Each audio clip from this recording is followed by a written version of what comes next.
Welcome to Symantec's video tutorials. In this video, we'll demonstrate how to generate a CSR for SSL certificates on a Mac OS X server version 5.0.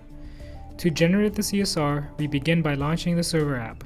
The server app can be opened from your applications section or from the dock. I'll launch mine from the dock. In the Choose a Mac window, click this Mac. Click Continue. Enter your server's administrator username and password if prompted. Click Connect. Once the server app is open, click on Certificates on the left-hand side. Click on the plus sign on the bottom left corner and choose Get a Trusted Certificate.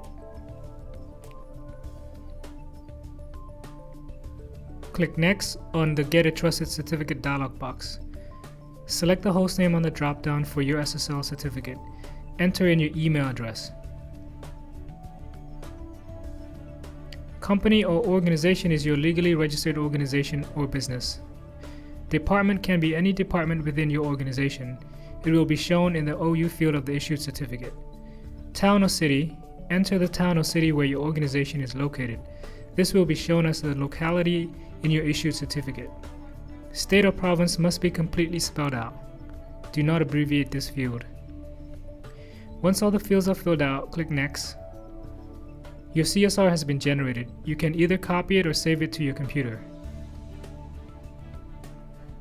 Thanks for watching our tutorial videos. For further support and troubleshooting, please visit our SSL support pages at symantec.com/help.